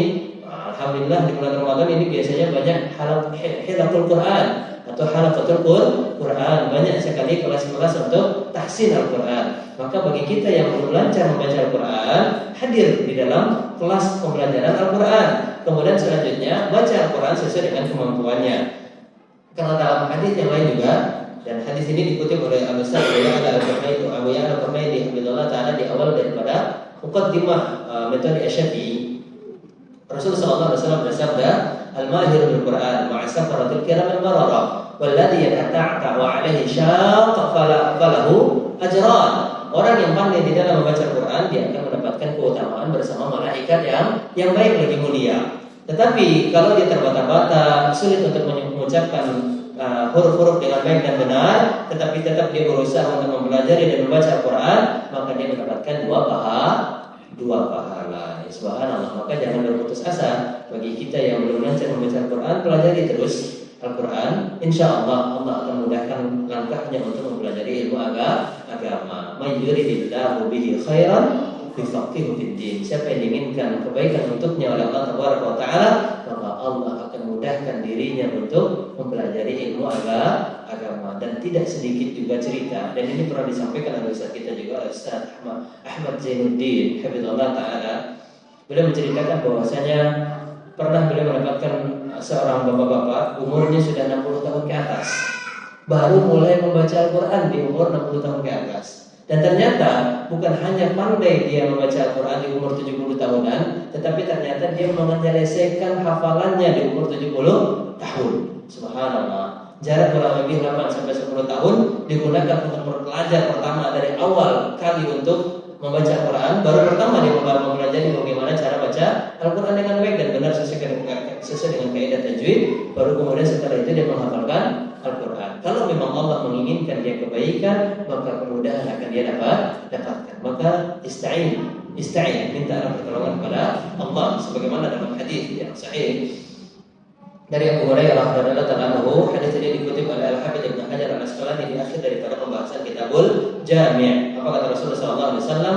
Ihris ala ma yanfa'uk wasta'in billahi wala ta'jiz. Bersungguh-sungguhlah di dalam perkara yang bermanfaat untuk kita, di antaranya membaca Al-Qur'an, mempelajari Al-Qur'an ini adalah hal yang bermanfaat. Bersungguh-sungguhlah wasta'in billah, dan mintalah pertolongan kepada Allah. Wala ta'jiz, atau dalam lafaz yang lain wala ta'jaz, ya jangan sampai lemah. Ya, lemah di sini artinya jangan sampai karena adanya gangguan, godaan, rayuan membuat kita itu menjadi tidak lagi mau mempelajari Al-Qur'an. Dan ini kebanyakan menjadi apa namanya nih? Sunnatullah bagaimana? Orang yang mempelajari belajar ilmu agama seperti Al-Qur'an, lebih-lebih bahasa Arab, ya di awal kali mempelajari itu jumlahnya luar biasa. 20, 30 lebih ke atas jumlah yang pertama kali belajar Al-Quran ataupun bahasa Arab. Berjalan waktu, Masya Allah, gugur satu-satu, Masya Allah. Berkurang jadi 20, berkurang menjadi 15, berkurang menjadi 10, berkurang akhirnya nggak ada murid yang tersisa gurunya. Subhanallah. Ya tentu ini ya hendaknya bagi para penuntut ilmu harus bersabar. Apa kata Imam Syafi'i rahimahullah ta'ala di dalam diwannya, akhiran manal al-ilma illa bisittatin seumbika tafsiriha bibayanin. Wahai saudaraku, kalian tidak akan mendapatkan ilmu kecuali dengan 6 perkara. Di antaranya adalah tulu zaman, ya dengan waktu yang panjang. Kita kan maunya sekali daurah satu kitab habis ya. Ya sekali dulu itu semua kitab-kitab fikih itu bisa selesai. Masya Allah. Kitabnya nggak selesai, antumnya yang selesai. Masya Allah. Baik, bacalah Al-Quran. Yang selanjutnya, yang kedua, yang sebelum terakhir, i'tikaf. I'tikaf adalah artinya secara syariat melazimkan masjid, dengan tujuan apa? Beribadah kepada Allah Subhanahu wa taala, dengan tujuan mendekatkan diri kita kepada Allah Tabaraka wa taala, dengan tujuan mendapatkan pahala sebanyak mungkin di dalam masjid. Kalau kita sudah beriktikaf, maka gunakanlah waktu kita berada di dalam masjid ini untuk mendapatkan banyaknya pahala. Jangan pula sudah iktikaf masih main HP, apalagi membahas perkara dunia. Yang dia bahas orang-orang kafir lagi ya kan? Ya, Masya Allah. Ronaldo udah pindah. Kemarin top skor, Masya Allah. Kemarin gini. Kemarin dia memecahkan skor baru, Masya Allah. Dan seterusnya. Yang dibahas masalah dunia.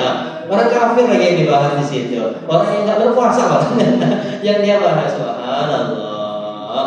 Ya sudah, kalau memang sudah berada di masjid, ya sudah, laksanakanlah perkara-perkara yang ada di masjid. Salat, zikir, doa, baca Al-Quran, sedekah dan seterusnya.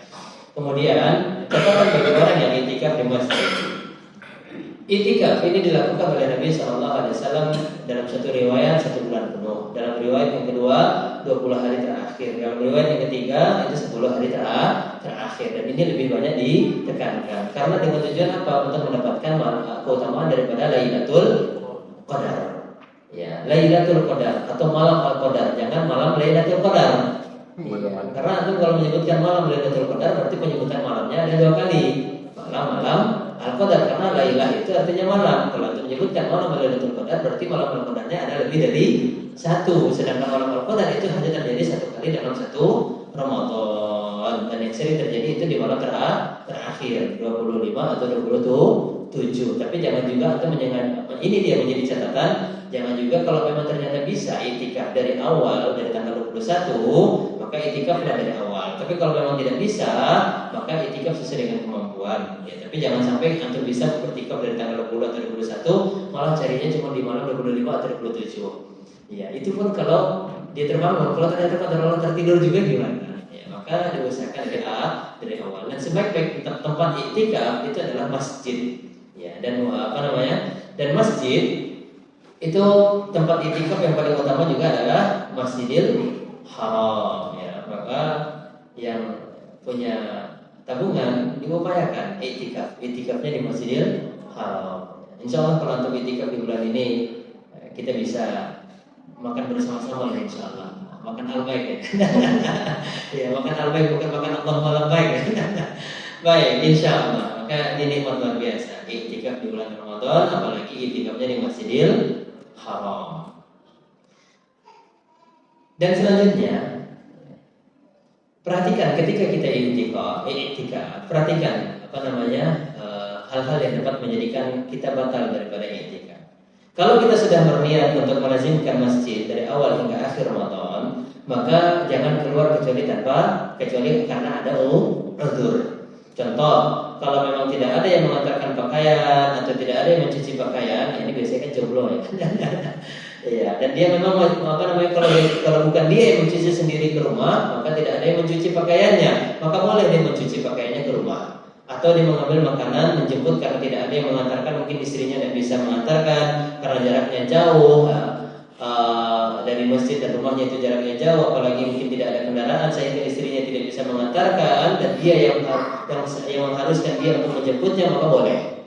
Ya, hanya sekedar menjemput kemudian balik lagi. Jangan pula jemput malah di situ nonton berita ya, atau cerita-cerita dengan istri dan seterusnya. Maka lakukan sesuai dengan kebutuhan. Kalau memang sudah selesai kebutuhannya di rumah, segera kembali ke masjid. Maka ini diperbolehkan untuk dilakukan oleh orang yang iktikaf. Dan boleh juga iktikaf itu setengah hari, tetapi yang sempurna itu adalah 1 hari penuh. Apalagi dari malam 20 atau 21 hingga menjelang salat Idul Fitri. Maka ini adalah waktu yang terbaik untuk melaksanakan iktikaf. Tapi kalau ternyata di siang hari kerja, baru bisa di malam hari, maka tidak mengapa. Tentunya pahalanya berbeda. Pahalanya berbeda bagi orang yang iktikaf secara sempurna dengan iktikaf yang tidak sempurna. Tetapi setidaknya daripada tidak ini sebuahlah ya, walakin ahsan ya. Ya Ustaz ya. Ya ini ada sendirian ini bahasa kotor ya. Ya ini sebuahlah ya. Ya ahsan ya daripada enggak lebih baik. Ya, kalau memang hanya bisa setengah hari ya setengah hari itu di malam hari. Dan yang terakhir, ibadah yang dianjurkan di akhir Ramadan atau di bulan Ramadan adalah umrah.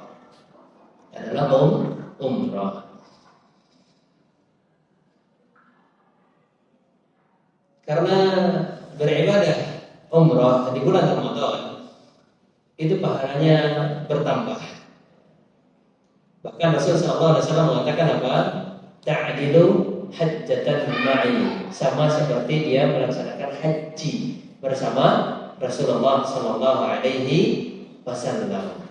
Ya, umrah sendiri itu keutamaannya sudah luar biasa di bulan Ramadan. Dapat menghapuskan dosa, dapat menghilangkan kemiskinan.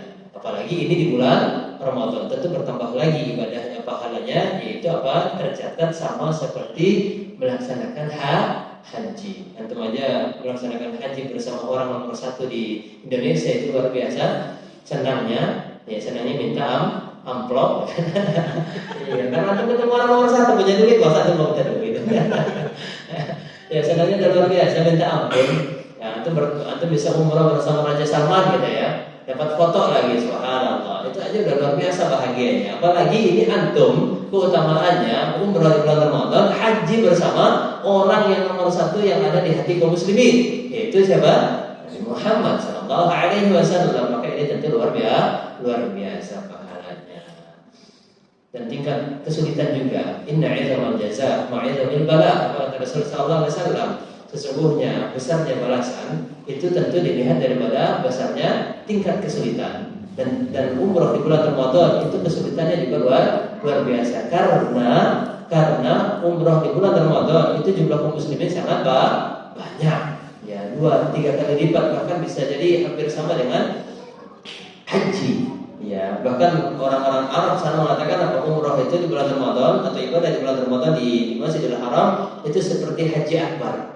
Haji yang paling besar karena jumlahnya luar biasa. Maka ya subhanallah, kemarin saja 1 hari sebelum Ramadan Anda melaksanakan tawaf sunnah itu luar biasa, itu sudah sempit luar biasa. Sudah ramai kaum muslimin, berbondong-bondong mereka meramaikan yang namanya Masjidil Haram, apalagi nanti di bulan Ramadan Ramadan. Ya, subhanallah, maka tingkat kesulitan itu sangat luar biasa, bukan hanya dari keramaiannya, dari cuacanya juga. Cuaca Ramadan di tanah Arab itu adalah panas, masuk ke musim panas. Makanya dikatakan bulan Ramadan, sebagaimana dikutip di dalam tafsir Al-Qurtubi, dikatakan Ramadan itu disyiddati ramda, karena memang betul-betul terasa panas. Ya, musim Ramadan di tanah Arab itu adalah benar-benar musim panas. Berbeda dengan sebagian daripada iklim daripada negeri-negeri yang lainnya. Terlebih negara kita Indonesia, Ramadan ini kebanyakan musimnya apa? Musim hujan ya. Ya, dari tadi kan udah. Oh, masya Allah, pancaroba ya. Iya. Panas dingin ya. Tergantung isi saku ya. Kalau isi sakunya tebal dingin ya. Masya Allah, apalagi kalau tipis, masya Allah. Tipis itu panas ya. Membakar hawa nafsu ya. Membakar emosi, subhanallah. Memang pancaroba. Iya, di baik di Indonesia maupun di Saudi ini lagi pancaroba. Maka nasihat terakhir tentunya pandai-pandailah juga kita menjaga kesehatan badan kita ini juga memiliki hak. Gunakanlah badan kita juga untuk istirahat. Baik, itu saja beberapa amalan yang dianjurkan di bulan Ramadan. Semoga amalan-amalan tersebut dapat kita laksanakan. Semoga setiap ibadah yang kita laksanakan di bulan Ramadan bernilai berlipatkan dari sisi Allah Subhanahu wa taala. Semoga kita mendapatkan banyak yang berkah di bulan Ramadan, diwafatkan dalam keadaan husnul khatimah, dijauhkan dari segala fitnah, dan dikumpulkan kembali di dalam surganya Allah Subhanahu wa taala. Wassalamualaikum warahmatullahi wabarakatuh. Wa akhiru da'wana alhamdulillahi rabbil alamin. Fadhal, selanjutnya 5 menit kita gunakan untuk sesi tanya jawabnya. Ya, alhamdulillah, hadirin dan hadirat yang dirahmati Allah Subhanahu wa taala, telah kita simak bersama-sama hadis Islam yang disampaikan oleh Ustaz Nofriyadi Arsi, amalannya utama di bulan Ramadan. Ya, kita buka sesi tanya jawab untuk asatidzah dan asatidzah semuanya, silakan. Ya, yang bertanya saya boleh bukan Ustaz? Sekarang lagi Assalamualaikum warahmatullahi wabarakatuh. Sekarang lagi marak saya dai-dai, terlebih lagi dai-dai yang yang sedang belajar di universitas Islam ternama saja. Tadi Ustaz menyinggung tentang donasi saja, tentang donasi. Jadi banyak di antara mereka yang melakukan media sosial, mereka open donasi saja. Open donasi untuk kepentingan dakwah. Misalnya mereka butuh laptop, kamera, mic untuk membuat konten dakwah atau semisalnya. Itu bagaimana Ustaz tentang apakah kita tercela untuk memberikan donasi itu atau seperti apa hukumnya Ustaz? Iya. Alhamdulillah wassalatu wassalamu ala Rasulillah wa ba'd. Barakallahu fiikum. Ini pertanyaan yang sudah pernah ditanyakan kepada guru kita Ustaz Yazid Ibn Abdul Qadir Jawaz hafizahullah ta'ala. Sebagaimana tadi hadis yang sudah kita bacakan, al-Islam ya'adu wala yu'la. Islam itu selalu tinggi, enggak perlu kita meninggi-tinggikan. Tanpa kita meninggikan, Islam itu sudah tinggi, karena Islam ini adalah milik Allah Subhanahu wa taala. Allah, inna nahnu nazzalna dzikra wa inna lahu lahafizun. Agama ini adalah yang menurunkan Allah Subhanahu wa taala, maka yang akan menjaga agama ini adalah Allah Tabaraka wa taala. Kita diperintahkan untuk menjaga agama Allah. Ya, bagaimana caranya? Intansurullah yansurkum wa yutsabbit aqdamakum. Menjaga agama Allah atau menjaga Allah. Apabila kalian menjaga Allah, Allah akan menjaga kalian. Apabila kalian menolong Allah, maka Allah akan menolong kalian. Ihfadillah yahfadka. Ihfadillah tajidhu tijahak. Sebagaimana ini hadis dinukil oleh Imam An-Nawawi di dalam kitabnya Al-Arba'in An-Nawawiyah. Maka makna daripada menjaga Allah dan menjaga agama Allah itu adalah dengan kita mempelajari agama, mempelajari ilmu agama, dan kita mendakwahkan dan mengamalkannya. Ya, mendakwahkan dan mengamalkan ini tidak perlu adanya banyak perjuangan secara material. Ya, perjuangan secara finansial. Maka kalau memang ternyata itu memberatkan, apa kaidah di dalam Islam? La yukallifullahu nafsan illa wus'aha, yuridullahu bikumul yusra wa la yuridu bikumul usra. Ya. Dan ketahuilah, setiap umat itu, kata Rasulullah SAW, memiliki fitnah. Wa fitnatu ummati al-mal. Di antara riwayat mengatakan demikian, fitnah umatku kata Rasulullah SAW, di antara fitnah itu adalah harta. Ya, innama amwalukum wa auladukum fitnah. Ya, banyak orang ketika dia tidak mendapatkan harta, dia bisa konsisten istiqomah menjalankan ibadah, dia bisa menjaga niatnya di dalam beribadah ikhlas karena Allah Subhanahu wa taala. Namun ternyata ketika dia sudah melihat fulus, ya, dia sudah melihat real, dia sudah melihat rupiah, dolar, ya, subhanallah, semua akan bernilai uang.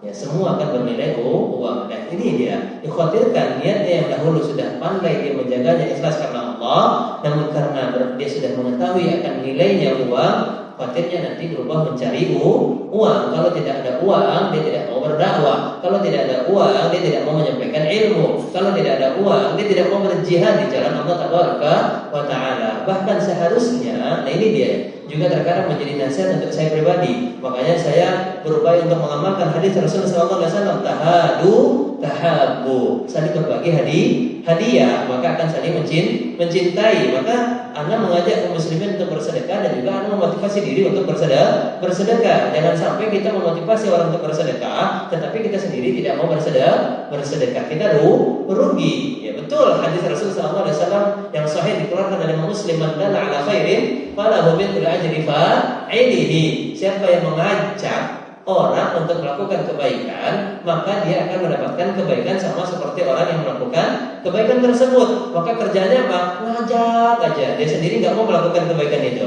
Dia ngajak orang bersedekah, tapi dia nggak bersedekah. Dia ngajak orang untuk berpuasa sunnah, dia sendiri tidak berpuasa sunnah. Dia sendiri mengirimkan broadcast atau flyer kajian. Dia sendiri malah nggak hadir. Subhanallah, maka ini tentu termasuk daripada kerugian. Apa nasihat daripada Ustaz Yazid Ibn Abdul Qadir Jawas juga? Jangan seperti lilin. Jangan seperti lilin. Menerangi, memberikan manfaat kepada yang berada di sekitarnya, tetapi memberikan kerugian untuk dirinya. Dia menerangi, tetapi dirinya sendiri habis. Ya, dirinya habis. Maka kalau memang ternyata dia punya uang, mulailah dari uangnya sendiri untuk berdakwah. Ini hadiah-hadiah Anda upayakan dari uang Anda sendiri. Ya, Anda upayakan dari uang Anda sendiri. Kalau memang ternyata ada titipan hadiah, donasi, alhamdulillah, itu diperbolehkan untuk diterima. Tetapi kalau sengaja untuk mencari-cari donasi, maka lebih baik ya jangan. Apalagi membawa yang namanya liwa Islam, membawa bendera Islam. Islam ini diperjuangkan, bukan direndahkan. Islam ini ditinggikan, bukan diinjak-injak, dijatuhkan marwahnya. Nah, khawatirnya dengan kita membuka donasi-donasi seperti itu akan merendahkan yang namanya kedudukan Islam. Kalau memang kita bisa dengan diri kita bersedekahlah dengan harta kita pribadi. Sebagaimana Abu Bakar As-Siddiq ketika ditanya berapa jumlah harta yang kau keluarkan untuk berada di jalan Allah Subhanahu Wa Taala, maka apa kata Abu Bakar As-Siddiq? Berapa jumlah harta yang dikeluarkan? Semuanya, Masya Allah. Maka kalau antum bisa seperti Abu Bakar Siddiq lebih bagus. Coba sekarang kunci motor dan mobil antum kumpulkan. Iya, semuanya, subhanallah. Ya. Nabi SAW dipuji pakaiannya bagus. Apa kata Nabi? Mau. Langsung ditanggalkan pakaiannya. Antum sekarang kalau ada yang memuji pakaiannya, terus antum berani nggak bilang mau nggak? Iya. Kalau ternyata yang minta itu bilang mau, antum berani nggak menanggalkan? Subhanallah. Ini kedermawanannya Rasulullah SAW, apalagi di bulan Ramadan. Apa kata Rasulullah SAW? Disebutkan dalam satu riwayat, karena Nabi SAW adwadun nas. Nabi SAW adalah orang yang paling dermawan di bulan Ramadan. Bahkan kedermawanannya itu melebihi daripada hembusan angin yang sedang berhembus. Subhanallah. Apapun yang dia miliki, Nabi SAW beliau langsung bersedekah. Maka kalau bisa kita sendiri yang memulai sedekahnya. Nih, alhamdulillah saya bersedekah harta sekian. Ada yang membantu nambahin nggak? Nah, gitu harusnya. Jangan dana sisa kebutuhan atau belum ada dana masuk langsung ditetapkan secara keseluruhan. Tidak. Uang kita dulu yang kita taruh. Nih, anak punya uang sekian. Ayo yang mau bantu pada. Kalau enggak ya sudah nggak apa-apa. Anda mau cari apalagi kan yang dicari bermerek. Branding yang dicari sekali produk yang berharga mahal. Ya, kalau nggak apel kegigit nggak mau dibeli. Padahal itu udah kegigit ya. Ya apelnya udah kegigit, harusnya kan murah ya. Jangan yang kegigit, yang jatuh aja, yang busuk itu udah murah ya, bahkan mungkin dibagi gratis. Apalagi ini kegigit, harusnya kan lebih gratis lagi ya. Kegigit, tapi mahal, subhanallah. Kalau nggak enak kegigit, nggak mau dia beli barangnya. Kalau nggak merek yang seperti ini, kalau nggak keluaran daripada negara-negara yang punya produk bagus, kualitas produk-produknya itu, maka dia nggak mau beli. Jangan.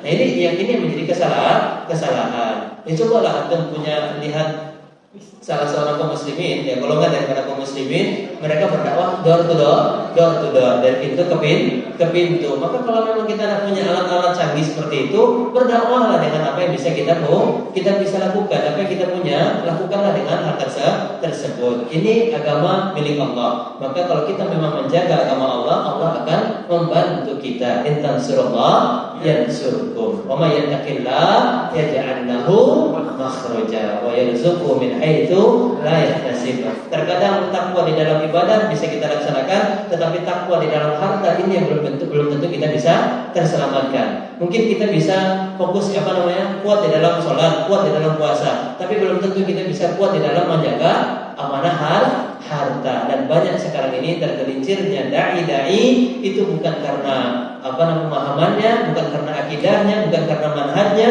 bukan karena rayuan wanita, tetapi tergelincirnya dai saat ini karena adanya harta. Dan perselisihan dai yang Anda perhatikan juga bukan karena perselisihan manhaj, bukan perselisihan akidah, tapi karena apa? Perselisihan status. Ya, ingin dimuliakan, ingin dihormati, ingin donasi itu melewati dirinya. Ini dia. Ini menjadi niat yang salah di dalam beribadah kepada Allah Subhanahu wa taala. Nah, terakhir tafadhal.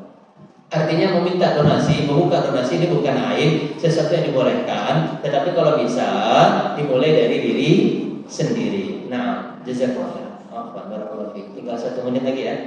Kurang lebihnya. Silakan terakhir. Ada pertanyaan Bapak Ibu? Iya, Pak dari Afwan. Afwan. Tadi hadis Bukhari misalnya. Bismillah. Ini ada pertanyaan dulu dari yang di depan. Iya. Langsung Ramadan atau sampai akhir iman dan kesehatan di bulan Ramadan dan Iya. sama selanjutnya hadis nomor 38 itu Ramadan iman dan Ustaz. Wah, disabah. Batasan yang ghufirallahu, dosanya masuk kategori dosa yang bagaimana? Yang dihapuskan. Ya, karena kalau melihat surat An-Nisa ayat 48, innallaha la yaghfiru an yushraka bihi Ya, wa yaghfiru ma wa la yaghfiru ma duna dzalika. Iya. Baik, barakallahu fiikum. Hadis Nabi sallallahu alaihi wasallam mengatakan tadi, as-salawatul khams, ya. Kemudian Ramadan ila Ramadan, al-umrah ila al-umrah, kafirat lima bainahunna idza ujtinibatil kaba'ir. Puasa Ramadan ke Ramadan selanjutnya, umrah ke umrah selanjutnya, kemudian waktu salat ke waktu salat selanjutnya, ini penghapus dosa selama dia meninggalkan dosa besar. Maka dari hadis ini memberikan penjelasan kepada kita, yang dihapus itu bukan dosa besar, tetapi yang dihapus dari kebaikan ini adalah dosa kecil. Wa'at bi'isayyi'atal hasanata tamhuha. Maka kebaikan yang kita lakukan ini menghapus dosa kita, tetapi dosa yang dihapus ini adalah dosa kecil. Sebagaimana penjelasan ini juga diterangkan oleh Imam An-Nawawi di awal daripada kitab Riyadhus Shalihin, bahwasanya cara penghapusan dosa itu ada 2. Kalau itu dosa kecil cukup dengan memperbanyak amal soleh, tapi kalau itu berkaitan dengan dosa besar, maka itu harus dengan taubatan nasuha. Ya ayyuhalladzina amanu tubu ilallahi taubatan nasuha. Kalau itu berkaitan tentang hak-hak saudara kita yang pernah kita ambil, maka kita harus mengembalikan atau meminta kerelaan dan keriduan mereka. Maka ini 3 cara agar dosa-dosa kita diampuni, tergantung daripada dosanya. Apakah dosa kecil atau dosa besar, atau dosa yang berkaitan tentang hak Bani Adam. Nah, yang terakhir silakan yang perempuan, Ustazah. Bismillah.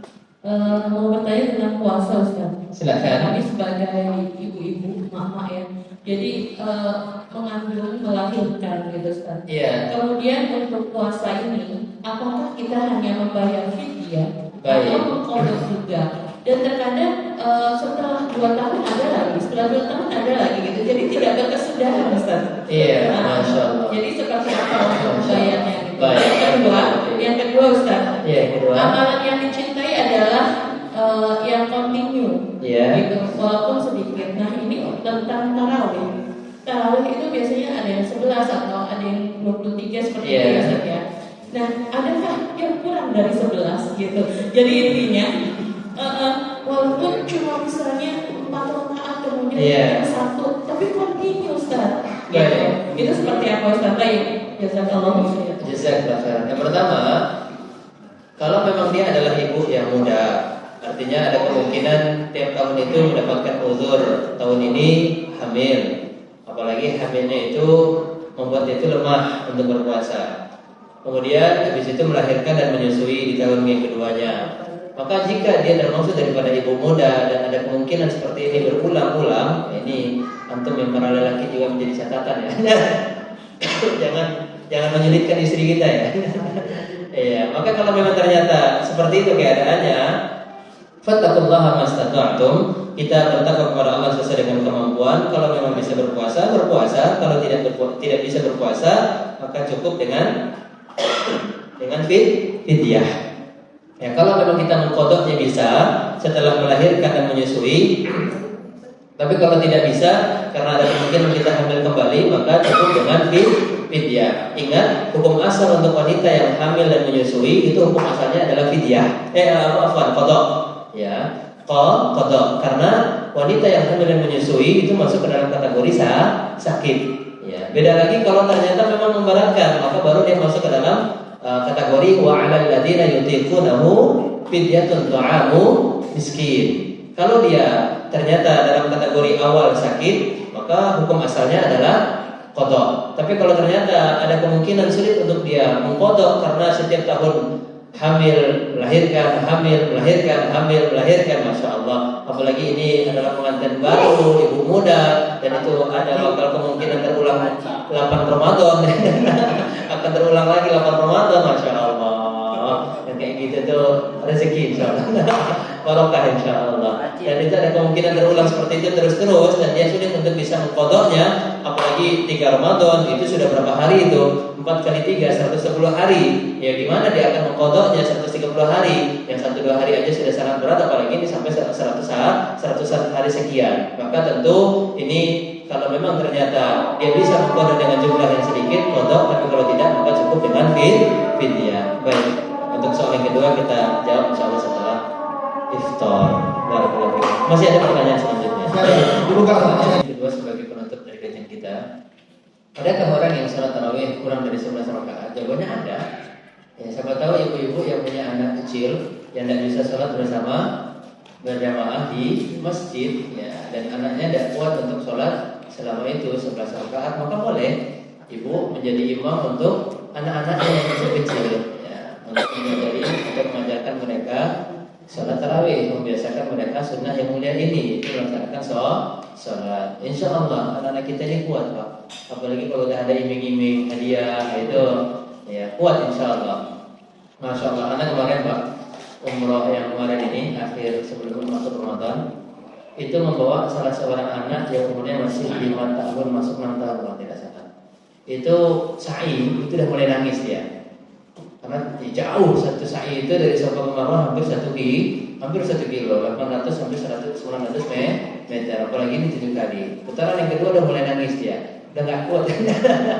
Kemudian dia teringat iming-iming yang diberikan oleh ayahnya. Apa itu? Es krim sama 3 donat. Ya, 1 es krim dan 3 donat. Akhirnya Pak, tambah kuat lagi Pak. Masya Allah. Anak-anak kita ini sangat kuat dari segi puasanya, kuat dari segi sholatnya, kuat dari segi apa? Untuk melaksanakan tawaf ataupun sa'i di dalam melaksanakan umroh. Kadang-kadang orang tuanya aja yang nggak kuat, iya, nggak kuat melihat anaknya, iya, karena sayang mungkin, tapi sayangnya berlebihan. Insya Allah anak kita kuat. Kita tentu mengetahui sampai di mana kemampuan ataupun kesehatan daripada badan anak-anak kita. Maka ada insya Allah jumlah tarawih yang kurang dari 11 rakaat, dan itu dilakukan oleh ibu-ibu dengan anak-anaknya di rumah. Bisa 2 rakaat, bisa 4 rakaat, bisa 8 rakaat, dan seterusnya. Artinya 11 rakaat itu adalah hukumannya yang dilakukan oleh Nabi Sallallahu Alaihi Wasallam. Tetapi kalau untuk masalah minimal dan maksimalnya, ya minimal 2 rakaat tarawih, 1 witir. Tapi kalau untuk maksimalnya tidak ada batasannya. Baik, itu yang bisa kita bahas pada kesempatan sore hari ini. Pertanyaan sambil menghabiskan hadiah ya. Udah terlanjur membawa iya, jadi udah ada niat biar niat ini bisa teraplikasikan. Pertanyaan untuk yang akhwat terakhir ya. Untuk yang akhwat, satu aja pertanyaan. Sebutkan ya 5 amalan yang dianjurkan untuk kita lakukan di bulan Ramadan. Iya, silakan. Ada di belakang yang katakan. Ya. Pertama adalah puasa, kedua salat malam atau tarawih, ketiga membaca Al-Quran, keempat i'tikaf, dan kelima umrah. Masya Allah, barakallahu fiikum. Iya, silakan. Yang Ustaz sekarang. Pertanyaan terakhir, Ustaz, betul Ustaz. Sebutkan